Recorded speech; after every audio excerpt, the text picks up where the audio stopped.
Hello students, I welcome you all to the Sardana tutorials. ठीक है, today we are going to learn about the introduction of exercise 3.4. छोड़ो यार, ठीक है, हम हिंदी में बात करेंगे, ठीक है ना। आज के जो हमारा लेक्चर है, ठीक है, आज का जो हमारा लेक्चर होने वाला है उसमें हम लोग क्या करेंगे, इंट्रोडक्शन ऑफ एक्सरसाइज 3.4 के ऊपर बात करने वाले, ठीक है। किसके ऊपर? इंट्रोडक्शन ऑफ एक्सरसाइज 3.4 के ऊपर। और बेसिकली, ठीक है, बेसिकली इस लेक्चर में हम लोग ट्रिग्नोमेट्रिक इक्वेशन पढ़ने वाले, ठीक है। क्या पढ़ने वाले? ट्रिग्नोमेट्रिक इक्वेशन, ठीक है। तो चलिए हेडिंग लिखिएगा, ठीक है। हेडिंग ट्रिग्नोमेट्रिक, ठीक है, ट्रिग्नोमेट्रिक इक्वेशंस, ठीक है, ट्रिग्नोमेट्रिक इक्वेशंस, ठीक है ना, ट्रिग्नोमेट्रिक इक्वेशंस। तो ट्रिग्नोमेट्रिक इक्वेशंस क्या होते हैं? तो ट्रिग्नोमेट्रिक इक्वेशंस देखने के पहले सबसे पहले हम समझेंगे कि इक्वेशंस क्या होते हैं। वैसे इक्वेशन हम कैसे कहेंगे, ठीक है। अगर मैं आपसे पूछूं कि वैसा बताओ मुझे इक्वेशन क्या होते हैं, तो आप कैसे बोलेंगे कि इक्वेशन क्या होता है, ठीक है ना। तो इक्वेशन मतलब क्या?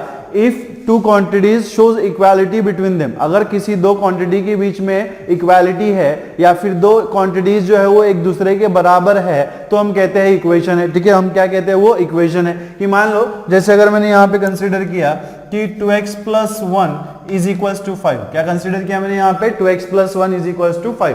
तो अगर मैं यहाँ पे 2x + 1 इज इक्वल्स टू 5 लेता हूँ तो यहाँ पे आप देखो, यहाँ पे आपको दो क्वांटिटीज दिख रही है। 2x + 1 जो है वो एक क्वांटिटी है, 5 इज एक क्वांटिटी है, और दोनों क्वांटिटीज कैसी है? इक्वल है।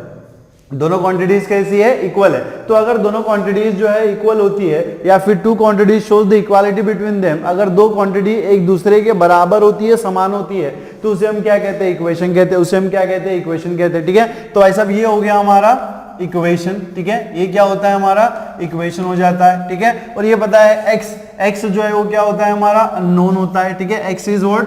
अननोन, ठीक है। x जो है वो क्या होता है? अननोन होता है। और इसका सॉल्यूशन के बारे में अगर हम बात करें, ठीक है, इस इक्वेशन के हम सॉल्यूशन के बारे में बात करें तो x की ऐसी वैल्यू, ठीक है, व्हाट? x की ऐसी वैल्यू जो इस इक्वेशन को सेटिस्फाई करेगी उसे हम कहते हैं सॉल्यूशन, है ना। x की ऐसी वैल्यू जो क्या करेगी? इस इक्वेशन को सेटिस्फाई करेगी, उस वैल्यू को हम क्या कहते हैं? Solution of this equation. Satisfy करना मतलब क्या? कि अगर मैं कोई x की वैल्यू पुट कर दूं तो मुझे क्या मिलना चाहिए? RHS मिलना चाहिए। अगर हम x की वैल्यू पुट कर दे तो इज इक्वल्स टू, अगर आपका RHS आ गया तो उस वैल्यू को हम क्या कहेंगे? It is a solution of that equation, ठीक है। हम क्या कहेंगे? Solution of that equation. In this case, ठीक है, इन दिस केस अगर हम इसको सॉल्व करें, है ना, अगर हम इसको सॉल्व करें तो आप इजीली देख सकते हो कि यहाँ पे x इज इक्वल टू क्या आएगा?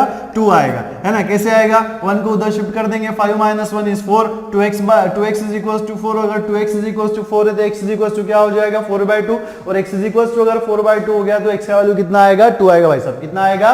2 आएगा, ठीक है ना। तो अब यहाँ पे देखो, ठीक है, अब यहाँ पे देखो कि अगर मैं x की वैल्यू यहाँ पे 2 पुट कर दूं तो क्या हो जाएगा? ये इक्वेशन सेटिस्फाई हो जाएगा, और सेटिस्फाई हो जाएगा तो इसको हम कहेंगे, क्या कहेंगे भाई साहब? सॉल्यूशन, ठीक है। इसको हम क्या कहेंगे?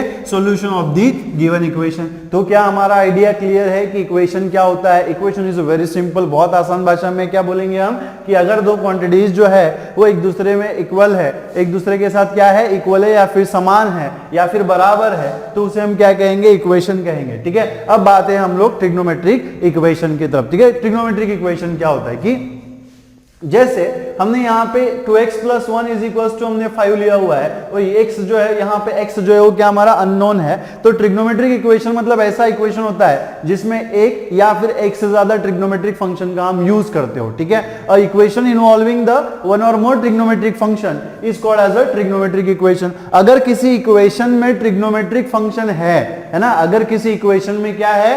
ट्रिग्नोमेट्रिक इक्वेशन, ट्रिग्नोमेट्रिक फंक्शन है, तो उस इक्वेशन को हम क्या कहेंगे भाई साहब? Trigonometric equation. क्या कहेंगे? Trigonometric equation. बहुत सिंपल सा है कि अगर किसी इक्वेशन में ट्रिग्नोमेट्रिक फंक्शन प्रेजेंट है तो इक्वेशन क्या हो जाएगा? हमारा ट्रिग्नोमेट्रिक इक्वेशन हो जाएगा। जैसे कि देखो, अगर मैं यहाँ पे एग्जांपल लूं, ठीक है, अगर मैं यहाँ पे मान लो एग्जांपल लूं, तो जैसे मैंने यहाँ पे अगर लिख दिया कि sin x + cos x is equal to 1, है ना, sin x + cos x is equal to 1, तो यहाँ पे आप देख सकते हो कि दो क्वांटिटीज जो है वो एक दूसरे के बराबर है ना।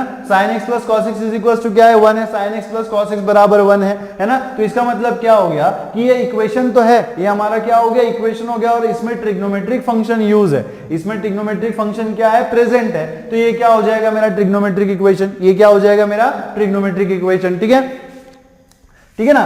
तो अगर कोई और एग्जांपल मैं यहाँ पे कंसीडर करूँ, जैसे कि मैंने यहाँ पे मान लो कि मैंने एग्जांपल कंसीडर किया, ठीक है, एग्जांपल अगर मैंने कंसीडर किया कि sin x is equals to √3/2, ठीक है, sin x is equals to अगर मैं आपको √3/2 दे दूं, ठीक है, तो ये तो ट्रिग्नोमेट्रिक इक्वेशन हो गया। और अगर मैं यहाँ पे बोलूँ कि भाई साहब सॉल्यूशन क्या होगा, ठीक है, अगर मैं आपको बोलूँ कि यहाँ पे सॉल्यूशन क्या होगा, तो सॉल्यूशन क्या होगा, तो किसी भी इक्वेशन का सॉल्यूशन क्या होता है, किसी भी इक्वेशन का सॉल्यूशन क्या होता है, ऐसी x की ऐसी वैल्यूज, ठीक है, x की ऐसी वैल्यूज जो क्या करती है, इक्वेशन को सेटिस्फाई करती है ना। सेटिस्फाई करना मतलब क्या, LHS में वैल्यू पुट करने के बाद आपको क्या मिलना चाहिए, RHS मिलना चाहिए, मतलब LHS इज इक्वल टू क्या होना चाहिए, RHS होना चाहिए, ठीक है।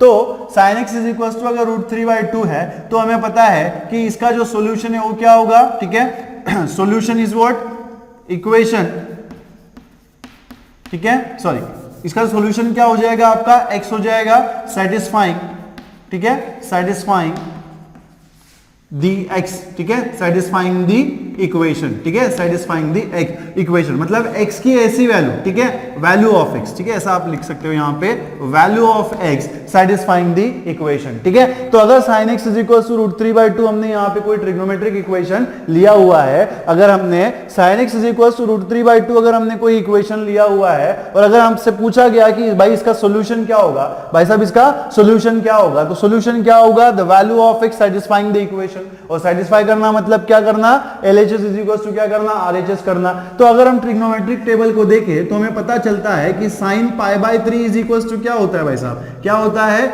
√3/2, है ना। sin π/3 इज इक्वल टू क्या होता है, √3/2। तो यहाँ पे x की जो वैल्यू है वो क्या होनी चाहिए, देन π/3 होनी चाहिए, कि अगर हम मैं x की वैल्यू यहाँ पे π/3 पुट कर दूंगा तो मुझे यहाँ पे क्या मिल रहा है, RHS मिल रहा है। So therefore x is equal to π/3, ठीक है, x इज इक्वल टू π/3 क्या हो जाएगा, इज अ सॉल्यूशन, ठीक है, x इज इक्वल टू π/3 क्या हो जाएगा, मेरा सॉल्यूशन हो जाएगा। किसका सॉल्यूशन होगा, sin x is equal to √3/2 का, ठीक है। अब देखो, ठीक है, अब मेरी बात सुनो कि हमारे पास ना एक फॉर्मूला है, कौन सा फॉर्मूला है, साइन ऑफ, ठीक है, sine of pi minus x, ठीक है, sine of pi minus x is equal to क्या होता है, साइन एक्स होता है ना। Sine of pi minus x is equal to क्या होता है, साइन एक्स होता है। तो अगर sine of pi minus x is equal to sine x होता है और अगर मैं x की जगह पे, अगर मैं x की जगह पे π/3 पुट कर दूं, x की जगह पे अगर मैं π/3 पुट कर दूं तो क्या हो जाएगा भाई साहब, minus sine of pi minus x is equal to क्या हो जाएगा, साइन ऑफ पाई माइनस π/3, ठीक है, इज इक्वल्स टू, ठीक है, इज इक्वल्स टू क्या होना चाहिए यहाँ पे, sine of π/3 is equals to क्या हो जाएगा, साइन ऑफ π/3। और आपको पता है कि साइन π/3 इज इक्वल्स टू क्या होता है, √3। तो ये √3 इसी को आप क्या लिख सकते हो, साइन ऑफ पाई माइनस π/3 कितना हो जाएगा भाई साहब, 2π/3, ठीक है, इज इक्वल्स टू, ठीक है, is equals to sine π/3 is equals to sine π/3 is equals to यहाँ पे हो जाएगा, ठीक है, √3/2, ठीक है, इज इक्वल्स टू व्हाट, √3/2। तो कहने का मतलब क्या है कि ये जो पाई माइनस π/3 है इसी का मतलब क्या होता है, 2π/3, इसी का मतलब क्या होता है, 2π/3। और यहाँ पे आप देख सकते हो कि साइन ऑफ 2π/3 जब आपने लिया तो आपको यहाँ पे RHS में कितना मिल रहा है भाई साहब, √3/2, कितना मिल रहा है, √3/2। तो इसका मतलब क्या हो गया कि ये जो x इज इक्वल्स टू, ठीक है, x इज इक्वल्स टू 2π/3 है, x इज इक्वल्स टू क्या है, 2π/3 है, इज अ सॉल्यूशन, ठीक है, is a solution of equation, ठीक है, is a solution of the equation. क्यों सॉल्यूशन है, क्योंकि ये क्या कर रहा है, इक्वेशन को सेटिस्फाई कर रहा है ना, क्या कर रहा है, ये इक्वेशन को सेटिस्फाई कर रहा है कि अगर मैं x की वैल्यू 2π/3 ले लूं, है ना, अगर मैं x की वैल्यू 2π/3 ले लूं तो अगर मैं x की वैल्यू 2π/3 इसमें पुट कर दूंगा तो मुझे क्या मिलेगा, √3/2 मिलेगा। और √3/2 क्या है, इस इक्वेशन का RHS है, मतलब क्या कर रहा है, वो इस इक्वेशन को सेटिस्फाई कर रहा है ना, क्या कर रहा है, इस इक्वेशन को सेटिस्फाई कर रहा है। और अगर वो इस इक्वेशन को सेटिस्फाई कर रहा है, that means what, this x की value, this value of x is a solution of this equation, so x is equals to 2/3 is a solution, ठीक है, x is equals to 2/3 is a solution, ठीक है। यहां तक क्या मेरी बात क्लियर है, ठीक है। तो चलिए आगे बढ़ते हैं, ठीक है। अब देखो, ठीक है, देखो कि, ठीक है, कि हमारे पास ना एक और फॉर्मूला है ट्रिग्नोमेट्री के, क्या फॉर्मूला है कि साइन ऑफ, ठीक है, sine of 2n pi plus x is equal to क्या होता है, साइन x, है ना, sine of 2n pi plus x is equal to क्या होता है, साइन x होता है। तो अगर मान लो कि मैं यहाँ पे फिर से x is equal to put x is equal to अगर मैं π/3 पुट कर दूं, x इज इक्वल टू अगर मैं π/3 पुट कर दूं तो क्या हो जाएगा, sign of 2n pi plus, ठीक है, sine of 2n pi plus pi by 3 is equal to क्या हो जाएगा sine pi by 3 is equal to क्या हो जाएगा साइन पाई बाय 3। और हमें पता है कि 2n pi plus x is equal to sine x है, where n is equal to क्या होता है, where n belongs to z, where n belongs to z। और n बिलोंग्स टू z का मतलब क्या होता है, n is a set of z is a set of all the positive and negative integers, ठीक है। So n will have the all the values of the positive and negative integer, और 0 भी हो सकता है, -1 भी हो सकता है, क्या हो सकता है देन पाई भी हो सकता है, ठीक है, सॉरी देन -1 भी हो सकता है, -2 भी हो सकता है, 1 भी हो सकता है, 2 भी हो सकता है, 3 भी हो सकता है। इसका मतलब क्या है कि n will have the value between the 0 +-1 +-2 +-3 and so on, ठीक है। इसके बीच की वो कोई भी वैल्यू वहां पे ले सकता है। तो अगर मैं यहाँ पे ये वैल्यूज पुट करना स्टार्ट कर दूं, अगर सपोज करके चलो कि मैंने यहाँ पे n इज इक्वल टू जो है 1 पुट कर दिया, अगर मैंने यहाँ पे n is equal to 1 put कर दिया तो क्या मिलेगा भाई साहब, साइन ऑफ, ठीक है, साइन ऑफ क्या हो जाएगा, 1 पुट कर दूं तो 2 pi plus pi by 3 is equal to मुझे यहाँ पे क्या मिलेगा, sine pi by 3 is equal to क्या मिलेगा, sine pi by 3। So this will imply sine of 2a pi plus pi by 3 कितना होना चाहिए, 2 × 3 is 6 pi, 6 pi plus pi is 7 pi by 3 is equal to क्या मिलेगा आपको, sine of pi by 3 and sign pi by 3 कितना होता है भाई साहब, √3/2। सो इज इक्वल टू क्या मिल रहा है, √3/2। तो कहने का मतलब क्या है कि अगर मैं x की वैल्यू 7 पाई बाय 3 भी पुट करता हूं तो ये जो मेरा इक्वेशन है वो क्या हो रहा है, सेटिस्फाई हो रहा है। और अगर ये मेरा इक्वेशन सेटिस्फाई हो रहा है तो इसका मतलब क्या है कि this is a solution of this equation, है ना। This value of x, what is the value, ठीक है, वैल्यू क्या है, x is equal to 7 pi by 3, ठीक है, x is equal to 7 pi by 3, यहां पे लिख रहा हूं मैं, x is equal to 7 pi by 3 is a solution, ठीक है। ये भी क्या है हमारा यहाँ पे सॉल्यूशन है भाई साहब, क्या है, सॉल्यूशन है, ठीक है। वैसे ही अगर मैं यहाँ पे n की जो वैल्यू है वो 2 पुट कर दूं, है ना, n की जो वैल्यू अगर मैं 2 पुट कर दूं तो क्या मिलेगा मुझे यहाँ पे, साइन ऑफ 2 × 2 कितना हो जाएगा भाई साहब, 4 पाई प्लस पाई बाय 3, ठीक है, 4 pi plus pi by 3 is equal to कितना हो जाएगा, साइन ऑफ पाई बाय 3, ठीक है। So this will implies sine of, ठीक है, 4 पाई प्लस पाई बाय 3 कितना हो जाएगा, 13 पाई बाय 3 और यहाँ पे इज इक्वल टू कितना मिलेगा, साइन पाई बाय 3, और that is what, sine of, ठीक है, साइन ऑफ 13 पाई बाय 3, ठीक है, और यहाँ पे is equal to sine pi by 3 कितना होता है, √3/2। तो यहाँ पे आप क्या लिख सकते हो, sine of 13 pi by 3 is equal to √3/2, है ना। कहने का मतलब क्या है कि मैं आपको क्या बताना चाहता हूं कि यहां पे आप n की कोई भी वैल्यू पुट करो, n की आप कोई भी वैल्यू पुट करो, वैल्यू कैसी होनी चाहिए, इंटीजर होनी चाहिए। तो जो वैल्यू आपको मिलेगी, x की जो वैल्यू मिलेगी वो क्या होगा, सॉल्यूशन ऑफ दिस इक्वेशन होगा। किसका सॉल्यूशन होगा, इस इक्वेशन का सॉल्यूशन होगा। तो यहां पे आप क्या बोल सकते हो कि x is equal to 13 pi by 3 is a solution, ठीक है, is a solution of this equation, ठीक है, is a solution of this equation. Which equation, sin x is equal to √3/2, ठीक है। तो देखो हमारा कंक्लूजन क्या है कि अगर, ठीक है, अगर हम यहां पे n की कोई भी इंटीजर पुट कर दे, है ना, n की हम यहां पे कोई भी वैल्यू पुट कर दे, किससे, 0 +-1 +-2 से -∞ से +∞ तक, ठीक है। तो यहां पे जो आपको x की वैल्यू मिलेगी, यहां पे जो आपको एंगल मिलेगा या फिर x की वैल्यू मिलेगी वो क्या होगा, सॉल्यूशन होगा। किसका सॉल्यूशन होगा, इस इक्वेशन का सॉल्यूशन होगा। किसका सॉल्यूशन होगा, इस इक्वेशन का सॉल्यूशन होगा। इसका मतलब क्या है, इसका मतलब क्या होता है, इसका कंक्लूजन क्या निकलता है कि trigonometric equation has infinitely many solution, है ना। ये जो ट्रिग्नोमेट्रिक इक्वेशन है इसके क्या होंगे, इनफाइनाइटली मेनी सॉल्यूशंस पॉसिबल होंगे, है ना। ये जो ट्रिग्नोमेट्रिक इक्वेशन है क्या होगा, इसका इनफाइनाइटली मेनी सॉल्यूशंस एग्जिस्ट है। और अगर मेनी सॉल्यूशन एग्जिस्ट है तो इसको हम क्या करेंगे ना, इसको हमने क्या किया, 2 पार्ट्स में डिवाइड कर लिया, है ना। जैसे कि हमने यहाँ पे देखा कि trigonometric equation will have the infinitely many solution, मतलब बहुत सारे सॉल्यूशन जो है एग्जिस्ट हो सकते हैं। तो अगर बहुत सारे सॉल्यूशन एग्जिस्ट है तो उसको हमने क्या किया ना, उसको हमने 2 पार्ट्स में डिवाइड कर दिया। तो ठीक है, 2 पार्ट्स में डिवाइड कर दिया, मतलब कैसे कर दिया, ठीक है। एक तो हमने बोल दिया भाई साहब प्रिंसिपल सॉल्यूशन, ठीक है, एक को हमने क्या बोल दिया यहाँ पे, प्रिंसिपल सॉल्यूशन, ठीक है। 2 पार्ट्स में हम लोग इस सॉल्यूशंस को डिवाइड करेंगे। हमने फर्स्ट पार्ट को क्या बोल दिया, प्रिंसिपल सॉल्यूशन, ठीक है, प्रिंसिपल सॉल्यूशन। और दूसरा पार्ट जो था उसको हमने यहां पे बोल दिया जनरल सॉल्यूशन, ठीक है। दूसरा पार्ट जो हमने क्या बोल दिया, general solution. This is important question कि प्रिंसिपल सॉल्यूशन क्या होता है और जनरल सॉल्यूशन होता है, ठीक है। तो अभी तक जितना भी हमने कुछ देखा, यहाँ पे जितना भी मैंने बोर्ड पे नोट किया हुआ है, इससे हमने क्या कंक्लूड किया कि ट्रिग्नोमेट्रिक इक्वेशन के जो सॉल्यूशंस है, ट्रिग्नोमेट्रिक इक्वेशन के जो सॉल्यूशंस है वो कैसे होते हैं, इनफाइनाइटली मेनी सॉल्यूशंस होते हैं, मतलब उसके बहुत सारे दुनिया भर के सॉल्यूशन जो है उसमें एग्जिस्ट हो सकते हैं या फिर उसके सॉल्यूशंस हो सकते हैं। तो उन सॉल्यूशंस को हमने क्या किया, दो पार्ट्स में डिवाइड कर दिया, प्रिंसिपल सॉल्यूशन और जनरल सॉल्यूशन में। तो प्रिंसिपल सॉल्यूशन क्या होता है, ठीक है। तो जैसे कि आपको पता है, ठीक है, जैसे कि आपको पता है कि अगर ये मेरा कोऑर्डिनेट एक्सिस है और मैं अगर यहाँ पे सर्कल ड्रॉ कर दूं, ठीक है, सर्कल मैं यहाँ पे ड्रॉ कर दूं, तो यहाँ से कहाँ होता है, ये 0 से स्टार्ट करते, ये क्या होता है, π/2 होता है, ये क्या होता है हमारा पाई होता है, ये क्या होता है 3π/2 और ये क्या होता है 2π।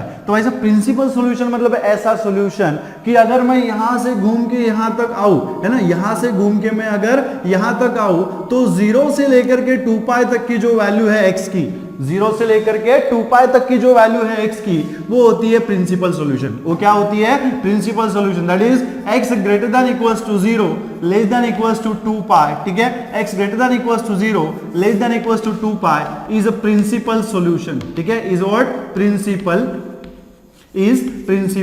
सॉल्यूशन, ठीक है। मतलब x की वैल्यूज अगर 0 से 2π के बीच में है, अगर x की वैल्यूज अगर 0 से 2π के बीच में, 0 भी इंक्लूडेड है 2π भी इंक्लूडेड है, तो इस सॉल्यूशन को 0 से लेकर के 2π तक जितने भी हमारे x की वैल्यूज आएंगी, उन सॉल्यूशंस को हम क्या कहेंगे भाई साहब, प्रिंसिपल सॉल्यूशन कहेंगे। क्या कहेंगे हम लोग, प्रिंसिपल सॉल्यूशन कहेंगे। तो क्या मेरी बात क्लियर है, प्रिंसिपल सॉल्यूशन मतलब क्या, बहुत सिंपल और बहुत आसान भाषा में आपको ध्यान में रखना है कि 0 से 2π तक के जो हमारा एंगल है, 0 से 2π तक के हमारे जो एंगल है वो क्या होंगे हमारे, वो क्या होंगे हमारे प्रिंसिपल सॉल्यूशन होंगे। क्या होंगे, प्रिंसिपल सॉल्यूशन होंगे। देन आता है जनरल सॉल्यूशन, ठीक है। तो जैसे कि हमने यहां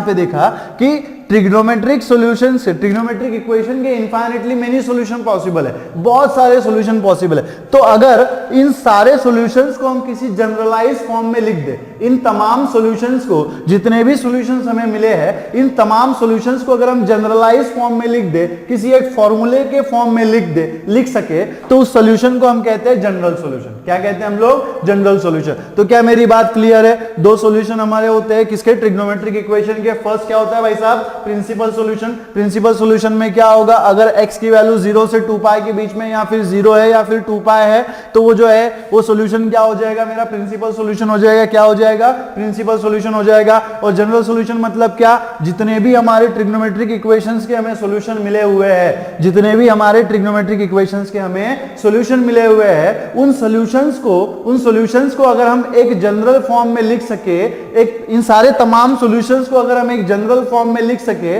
उसको फॉर्मूले के फॉर्म में लिख सके, तो उस सॉल्यूशन को हम क्या कहेंगे भाई साहब, जनरल सॉल्यूशन। क्या कहेंगे, जनरल सॉल्यूशन। तो अगर आप लिखना चाहो कि जनरल सॉल्यूशन अगर हमें लिखना है ना, अगर आप जनरल सॉल्यूशन लिखना चाहो तो हम कैसे बोल सकते हैं, ठीक है। So if all the solutions, ठीक है, ऑल द सॉल्यूशंस ऑफ, ठीक है, all the solutions of trigonometric, ठीक है, ट्रिग्नोमेट्रिक इक्वेशन, ठीक है, can be represented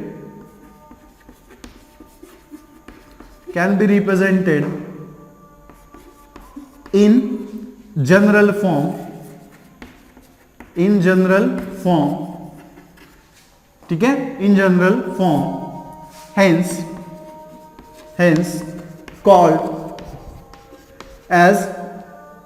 as general solution, hence called as general solution। अगर ट्रिग्नोमेट्रिक इक्वेशन के जितने भी सॉल्यूशन एग्जिस्ट हो रहे हैं, including principal solution, okay, including principal solution, तो ट्रिग्नोमेट्रिक इक्वेशन के जितने भी सॉल्यूशन एग्जिस्ट होंगे, जितने भी तमाम सॉल्यूशंस, अगर उनको हम एक जनरल फॉर्म में लिख सके, तो उसको हम लोग क्या कहेंगे, जनरल सॉल्यूशन कहेंगे। और प्रिंसिपल सॉल्यूशन किसको कहेंगे, अगर हमारी x की वैल्यू 0 से 2π के बीच में या फिर 0 है या फिर 2π है, तो उसको हम क्या कहेंगे भाई साहब, प्रिंसिपल सॉल्यूशन कहेंगे। उसके बाद हम लोग अगर उन सारे सॉल्यूशंस को हम जनरल फॉर्म में लिख सके, तो उसे हम क्या कहेंगे, जनरल सॉल्यूशन कहेंगे। क्या कहेंगे, जनरल सॉल्यूशन, ठीक है। अब यहां पे देखो, ठीक है, अब यहां पे देखो, ये जो x पाई बाय 3 है ना, ये जो आपको दिख रहा है कि x is equal to pi by 3, ठीक है, x is equal to pi by 3 and 2 pi by 3, ये कैसे है, it is less than 2 pi, है ना, it is less than 2 pi. तो ये जो x is equal to pi by 3 and x is equal to 2 pi by 3 है,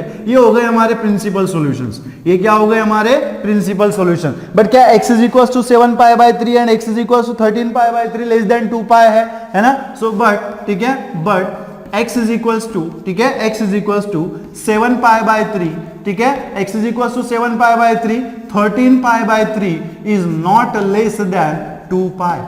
ये कैसे है, नॉट लेस देन 2 पाई मतलब ग्रेटर देन 2 पाई है। तो क्या ये हमारे प्रिंसिपल सॉल्यूशन होंगे, नहीं। क्या होंगे ये, क्या हमारे प्रिंसिपल सॉल्यूशन होंगे, नहीं होंगे। प्रिंसिपल सॉल्यूशन कहां से कहां तक होता है, 0 से 2 पाई तक जो भी x की वैल्यूज है वो क्या होती है, हमारी प्रिंसिपल सॉल्यूशन होती है। बट अगर वो x से ग्रेटर देन है तो ये हमारा पर्टिकुलर सॉल्यूशन हो जाएगा। इसे हम क्या कहेंगे भाई साहब, पर्टिकुलर सॉल्यूशन, ठीक है, इसको हम क्या कहेंगे, ठीक है, पर्टिकुलर, ठीक है, इसको हम क्या कहेंगे, पर्टिकुलर सॉल्यूशंस, ठीक है, इसको हम क्या कहेंगे, पर्टिकुलर सॉल्यूशन। तो ये भी क्या हो जाएगा हमारा पर्टिकुलर सॉल्यूशन, ठीक है, पर्टिकुलर सॉल्यूशन, ठीक है। तो जो क्या नहीं है, प्रिंसिपल सॉल्यूशन नहीं है, वो क्या हो जाएगा हमारा पर्टिकुलर सॉल्यूशन, ठीक है। जो सॉल्यूशंस हमारे प्रिंसिपल सॉल्यूशन नहीं है उसे हम क्या कहेंगे, पर्टिकुलर सॉल्यूशन। और प्रिंसिपल सॉल्यूशन और पर्टिकुलर सॉल्यूशन को मिला के जो हम लोग सॉल्यूशन लिखेंगे, ठीक है ना, पर्टिकुलर सॉल्यूशन और प्रिंसिपल सॉल्यूशन को मिला के जो हम लोग सॉल्यूशन लिखेंगे उसको हम क्या कहेंगे, जनरल सॉल्यूशन। क्या कहेंगे भाई साहब, जनरल सॉल्यूशन। तो क्या मेरी बात याद रहेगी, ठीक है। प्रिंसिपल सॉल्यूशन मतलब बहुत सिंपल सी बात, बहुत सिंपल, बहुत आसान, कि अगर x greater than equal to 0 less than equal to 2 pi है तो इसके बीच में जो भी x की वैल्यूज आएगी या फिर 0 या फिर 2 पाई, उसे हम क्या कहेंगे, प्रिंसिपल सॉल्यूशन कहेंगे। क्या कहेंगे भाई साहब, प्रिंसिपल सॉल्यूशन कहेंगे। और अगर कोई सॉल्यूशन जो है वो प्रिंसिपल सॉल्यूशन नहीं है तो उसे हम क्या कहते हैं, पर्टिकुलर सॉल्यूशन कहते हैं। क्या कहते हैं, पर्टिकुलर सॉल्यूशन। और इन सारे सॉल्यूशंस को मिला के अगर हम सॉल्यूशन को किसी जनरल फॉर्म में लिख सके, किसी सॉल्यूशन को हम एक जनरल फॉर्म में लिख सके या फिर फॉर्मूले के फॉर्म में लिख सके जिसमें कोई n प्रेजेंट होगा, n एज ए इंटीजर, जैसे देखो हमने यहाँ पे लिखा हुआ है ना, जैसे हमने इसको लिखा हुआ है कि 2n pi plus x is equal to sine x, तो ये सारे के सारे तमाम एंगल्स को रिप्रेजेंट करता है। आप n की कोई भी वैल्यू पुट कर दो, आपको यहाँ पे रिजल्ट मिलेगा। तो ये जो फॉर्म है इसे हम क्या कहेंगे, जनरल फॉर्म। तो कहने का मतलब क्या है कि पर्टिकुलर सॉल्यूशन और प्रिंसिपल सॉल्यूशन को मिला के जो सॉल्यूशन हम एक जनरल फॉर्म में लिखेंगे, ठीक है, जिसमें क्या प्रेजेंट होगा, n प्रेजेंट होगा, which will be the integer, which will be the integer, उस सॉल्यूशन को हम क्या कहेंगे, जनरल सॉल्यूशन कहेंगे, ठीक है। क्या कहेंगे, जनरल सॉल्यूशन कहेंगे। और अगर x की वैल्यू 0 से 2 पाई है, जिस सॉल्यूशन की वैल्यू 0 से 2 पाई होगी उस सॉल्यूशन को हम क्या कहेंगे, प्रिंसिपल सॉल्यूशन कहेंगे। क्या कहेंगे, प्रिंसिपल सॉल्यूशन कहेंगे, ठीक है ना। तो चलिए नोट कर लीजिए इसे। तो चलिए देखते हैं example, find the principal solution of tan x is equal to -1/√3, ठीक है। तो आपको यहाँ पे tan x is equal to -1/√3 जो है एक इक्वेशन दिया हुआ है और हमें क्या करना है, इसके प्रिंसिपल सॉल्यूशंस हमें फाइंड करने हैं, ठीक है ना। तो देखो यहाँ पे ना इसके दो तरीके हो सकते हैं, ठीक है। इसको सॉल्व करने के लिए आपके पास ना दो तरीके हो सकते हैं। एक तो आप याद रखो कि प्रिंसिपल सॉल्यूशन जो है ना वो 2 होते हैं, number of principal solutions are 2, ज्यादा 2 से ज्यादा नहीं हो सकते, ठीक है। तो दो तरीके आप यहाँ पे हो सकते हैं, ठीक है। एक तो होता है नंबर ऑफ, ठीक है, नंबर ऑफ प्रिंसिपल, ठीक है, नंबर ऑफ प्रिंसिपल सॉल्यूशंस जो है वो 2 होते हैं, ठीक है, R2, number of principal solutions are 2। एक तो है कि आप इसको याद कर लो, ठीक है, इसको आप क्या कर लो, यहाँ पे रिकॉल कर लो या फिर याद कर लो, ठीक है। या फिर दूसरा जो है ना वो होता है टेक्निक। अभी क्या टेक्निक है, कैसी है, इसके बारे में मैं आपको बताऊंगा, ठीक है। तो यहाँ पे देखो, यहाँ पे आपको tan x is equal to कितना दिया हुआ है, tan x is equal to यहाँ पे आपको क्या दिया हुआ है, tan x is equal to what, -1/√3, tan x is equal to what, -1/√3। या फिर इसी को आप कैसे लिख सकते हो, माइनस और 1/√3 मतलब कब आता है, 1/√3 वैल्यू कब आती है, when tan is equal to क्या होता है, π/6। तो tan x is equal to -1/√3, इसी को आप क्या लिख सकते हैं, -tan π/6, ठीक है। अब यहाँ पे देखो कि ये जो आपको एंगल दिख रहा है ना वो लेस देन 0 है, मतलब कैसा है, निगेटिव एंगल है। कैसे एंगल है, निगेटिव एंगल है। तो आपको ये पता होना चाहिए कि tan जो है निगेटिव कब आता है, किस क्वाड्रेंट में tan निगेटिव होता है। कि जैसे कि हमें पता है, ठीक है, जैसे कि हमें पता है कि अगर मान लो ये हमारा x एक्सिस है और ये हमारा y एक्सिस है ना, तो ये होता है हमारा फर्स्ट क्वाड्रेंट, ठीक है, ये होता है हमारा सेकंड क्वाड्रेंट, ठीक है, ये होता है हमारा थर्ड क्वाड्रेंट, सॉरी ये होता है हमारा फोर्थ क्वाड्रेंट, ठीक है, ये क्या होता है हमारा फोर्थ क्वाड्रेंट, और ये क्या होता है हमारा थर्ड क्वाड्रेंट। यहाँ पे जो एंगल है वो 0 से स्टार्ट होता है, यहाँ पे क्या होता है पाई माइनस एक्स। मतलब अगर ऐसे एंगल्स के बारे में बात करो जो फंक्शन चेंज नहीं होते है ना, तो चेंज नहीं होते तो किस एक्सिस पे होता है, एक्स एक्सिस पे होगा, है ना। फंक्शन कहाँ पे चेंज नहीं होता है, एक्स एक्सिस पे चेंज नहीं होता है, तो यहाँ पे एंगल होगा मेरा पाई माइनस एक्स, यहाँ पे क्या होगा पाई प्लस एक्स, और यहाँ पे क्या हो सकता है 2 पाई माइनस एक्स होगा, या फिर क्या होगा माइनस एक्स हो जाएगा, या फिर क्या होगा यहाँ पे माइनस एक्स हो जाएगा, ठीक है। अब यहाँ पे देखो, ठीक है, कि हमें पता है कि tan जो है, ठीक है, tan जो है ये निगेटिव कहाँ पे होता है ना। तो फर्स्ट क्वाड्रेंट में सारे ट्रिग्नोमेट्रिक फंक्शन पॉजिटिव होते हैं, सेकंड क्वाड्रेंट में क्या होता है सेक एंड कोसेक पॉजिटिव होता है, बाकी के सारे क्या होते हैं निगेटिव होते हैं। तो यहाँ पे जो है वो tan निगेटिव हो जाता है भाई साहब, यहाँ पे क्या हो जाता है tan निगेटिव हो जाता है। थर्ड क्वाड्रेंट में tan और cot पॉजिटिव है, बाकी सारे क्या है निगेटिव है। और फोर्थ क्वाड्रेंट में क्या निगेटिव है सब, फोर्थ क्वाड्रेंट में क्या है कि cos और sec पॉजिटिव है, बाकी सारे क्या होते हैं tan निगेटिव होते हैं। तो यहाँ पे भी क्या हो जाएगा आपका tan निगेटिव हो जाएगा। तो कहने का मतलब क्या है कि tan जो है वो सेकंड एंड थर्ड क्वाड्रेंट में निगेटिव होता है ना। tan जो है वो क्या होता है सेकंड एंड थर्ड क्वाड्रेंट में निगेटिव होता है। तो अगर मैं, ठीक है, अगर हम tan of pi minus x find out कर दे, ठीक है, tan ऑफ अगर हम पाई माइनस एक्स लिखे तो आपको क्या मिलेगा, tan of pi minus x कितना हो जाएगा। यहाँ पे देखो फंक्शन क्या है, एक्स एक्सिस के एंगल क्या है हमारा, एंगल क्या है एक्स पाई है, और पाई कहाँ पे होता है एक्स एक्सिस पे होता है, तो एक्सिस क्या हो गया हमारा एक्स एक्सिस, तो फंक्शन चेंज होगा क्या, नहीं होगा। तो यहाँ पे आपको tan x ही मिलेगा, है ना, यहाँ पे आपको क्या मिलेगा tan x मिलेगा। अब आती है बात साइन की, तो साइन आपको पता है क्या है निगेटिव है, तो tan of pi minus x को आप क्या लिख सकते हैं माइनस tan x, ठीक है। तो मान लो कि अगर हमने x की जगह पे पाई बाय 6 पुट कर दिया, है ना, अगर हमने x की जगह पे पाई बाय 6 पुट कर दिया तो क्या हो जाएगा pi minus pi by 6 is equals to minus tan of pi by 6, क्या हो जाएगा is equals to minus tan of pi by 6। तो इसी को आप क्या लिख सकते हैं tan of pi minus pi by 6 कितना हो जाएगा 6 पाई माइनस पाई बाय 6, ठीक है, 6 pi minus pi by 6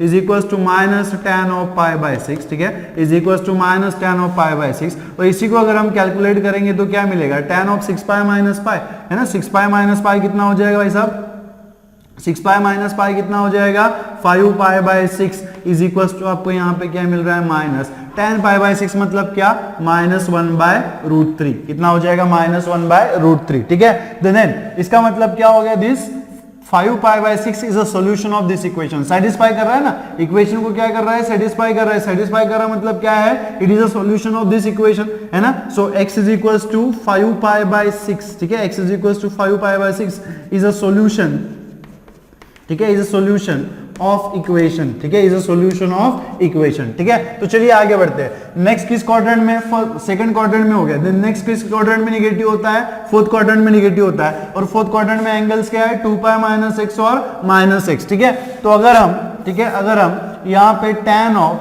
2 pi minus x निकाले, है ना, tan ऑफ अगर हम माइनस 2 पाई माइनस एक्स निकाले तो क्या मिलेगा आपको माइनस tan x मिलेगा, क्या मिलेगा माइनस tan x मिलेगा। फिर से अगर हम इसमें x की जगह पे पाई बाय 6 पुट कर दे, है ना, x की जगह पे अगर हम पाई बाय 6 पुट कर दे तो क्या हो जाएगा 2 pi minus pi by 6 is equals to minus क्या हो जाएगा tan ऑफ पाई बाय 6, क्या हो जाएगा minus tan of pi by 6। तो इसको अगर आप सॉल्व करेंगे तो क्या मिलेगा tan of 2 pi minus pi by 6 कितना हो जाएगा 12 pi minus pi, that is what 11 pi by 6, कितना हो जाएगा 11 pi by 6 is equals to minus 1 by root 3 is equals to what minus 1 by root 3। तो आपको यहाँ पे क्या मिलेगा 11 पाई बाय 6, ठीक है, is a solution x is equals to, ठीक है, x is equals to 11 pi by 6 is a solution, ठीक है, is a solution of equation. ये किसका सॉल्यूशन हो जाएगा आपका इक्वेशन का सॉल्यूशन हो जाएगा, ठीक है। देन इसी में 2 पाई माइनस 6 के अलावा और क्या हो सकता है माइनस एक्स हो सकता है। So tan of minus x is equal to आपको क्या मिलेगा माइनस tan x, है ना, tan of minus x is equal to what minus tan x। तो अगर हम यहाँ पे x की वैल्यू पुट कर दे तो क्या मिलेगा tan ऑफ, ठीक है, tan of minus pi by 6 is equal to क्या मिलेगा माइनस tan पाई बाय 6, ठीक है, माइनस tan पाई बाय 6। तो is equal to what tan of ठीक है, tan of minus pi by 6 is equal to आपको यहाँ पे क्या मिलेगा -1/√3। तो इसका मतलब क्या हो गया भाई साहब कि x इज इक्वल टू -π/6 जो है is also solution of equation. तो ये भी क्या है, हमारे इक्वेशन का सोल्यूशन है। तो यहाँ में हमें कितने सोल्यूशंस मिले, टोटल कितने सोल्यूशंस मिले, x is equal to 5π/6, x is equal to 11π/6 and x is equal to -π/6। और ये हम कैसे निकाले, हमने बाय यूजिंग द टेक्निक। अब देखो आपको रिकॉल क्या करना है कि यहाँ पे ज्यादा से ज्यादा दो प्रिंसिपल सॉल्यूशंस हो सकते हैं। कितने प्रिंसिपल सॉल्यूशंस हो सकते हैं, दो प्रिंसिपल सॉल्यूशन हो सकते हैं। अब टेक्निक का हमने यूज किया, टेक्निक कैसे यूज किया कि हमने जैसे यहाँ पे देखा था कि tan x is equal to negative दिया हुआ है और हमें पता है कि tan कहाँ पे निगेटिव आता है, सेकंड एंड फोर्थ क्वाड्रेंट में निगेटिव आता है। तो अगर tan second and fourth quadrant में निगेटिव है तो हमने क्या किया, ये एंगल्स का यूज किया। जो आइडेंटिटी हमारे पास है कि tan ऑफ π-6 कितना होता है, tan ऑफ π-6 कितना होता है, -tan x होता है। तो इन आइडेंटिटीज का यूज करके हमने यहाँ पे सॉल्यूशंस निकाल दिए। ठीक है, अब देखो कि tan x is equal to -1/√3 is equal to आपको क्या मिला हुआ है, tan of π/6 is equal to क्या मिला हुआ है, सॉरी tan ऑफ 5π/6, ठीक है, इज इक्वल टू और tan ऑफ 11π/6, ठीक है, क्या है 11π/6, ठीक है। एंड दूसरा हमें क्या सॉल्यूशन मिला है, tan ऑफ -π/6, ठीक है, tan ऑफ -π/6। अब इसमें से जो है वो कौन से सॉल्यूशन हमारे प्रिंसिपल सॉल्यूशन होंगे, ठीक है, कौन से सॉल्यूशन हमारे प्रिंसिपल सॉल्यूशन होंगे, ठीक है। तो यहाँ पे देखो प्रिंसिपल सॉल्यूशन मतलब क्या कि x जो है वो कैसा होना चाहिए, greater than equals to 0 less than equals to 2π। x जो है वो कैसा होना चाहिए, greater than equals to 0 and less than equals to 2π। तो यहाँ पे देखो ये जो x है इसका पहला वैल्यू हमें कितना मिला हुआ है, 5π/6, कितना मिला हुआ है, 5π/6। सो 5π/6 इज लेस देन 2π, 5π/6 क्या है, लेस देन 2π है। तो ये हमारा प्रिंसिपल सॉल्यूशन हो जाएगा, ठीक है, ये क्या हो जाएगा, हमारा प्रिंसिपल सॉल्यूशन हो जाएगा। इसी के सेम तरीके से 11π/6 भी हमें मिला हुआ है, 11π/6 is also less than what, 2π। 11π/6 भी किससे लेस है, 2π से है। तो ये भी हमारा प्रिंसिपल सॉल्यूशन हो जाएगा, ये भी क्या हो जाएगा, हमारा प्रिंसिपल सॉल्यूशन हो जाएगा। बट है ना, ये tan ऑफ -π/6 जो है, tan ऑफ -π/6 जो है वो कैसा है, निगेटिव है। बट यहाँ पे देखो, यहाँ पे हमें क्या बोला है कि x greater than equals to 0 less than equals to 2π, मतलब principal solution can not be negative, है ना, प्रिंसिपल सॉल्यूशन जो है वो निगेटिव नहीं हो सकता है। और यहाँ पे x का वैल्यू आपको क्या मिल रहा है, निगेटिव मिल रहा है, मतलब इसको हम लोग यहाँ से क्या कर देंगे, कैंसिल कर देंगे। तो ये हमारा प्रिंसिपल सॉल्यूशन नहीं होगा। सो देयरफॉर, ठीक है, देयरफॉर प्रिंसिपल सॉल्यूशन, ठीक है, therefore principal solution is equals to क्या आ जाएगा भाई साहब, 5π/6, ठीक है, एंड 11π/6, 5π/6 एंड 11π/6, ठीक है। एक और बात आपको यहाँ पे नोट करना है कि जब हम एंगल्स लेंगे, है ना, जब हम यहाँ पे क्या करेंगे, एंगल्स लेंगे, तो ये -x आपको अभी नहीं लेना है। क्यों नहीं लेना है कि जब आप -x लेंगे तो आपका जो एंगल है वो क्या हो जाएगा, निगेटिव हो जाएगा। किसके लिए, प्रिंसिपल सॉल्यूशन के लिए। अगर हम प्रिंसिपल सॉल्यूशन फाइंड कर रहे हैं तो ये हम निगेटिव एंगल नहीं लेंगे। अगर निगेटिव एंगल ले लेते हैं तो आपको यहाँ पे क्या मिलेगा, x की वैल्यू निगेटिव मिलेगी। और x की वैल्यू, प्रिंसिपल सॉल्यूशन जो है वो कैसा होता है, ऑलवेज पॉजिटिव। प्रिंसिपल सॉल्यूशन कैसा है, positive, it can not B negative. तो हम यहाँ पे क्या बोल सकते हैं कि इसके बाद हम यहाँ पे ये जो नेगेटिव एंगल है वो नहीं लेंगे, ठीक है, नेगेटिव एंगल हम कभी कंसीडर नहीं करेंगे। क्यों कंसीडर नहीं करेंगे, क्योंकि प्रिंसिपल सॉल्यूशन जो है वो ऑलवेज क्या होता है भाई साहब, पॉजिटिव होता है। क्या होता है, पॉजिटिव होता है, ठीक है। तो आगे बात समझ में कि इस तरीके से जो है आप प्रिंसिपल सॉल्यूशंस यहाँ पे निकाल सकते हो, ठीक है ना। चलो नोट कर लो।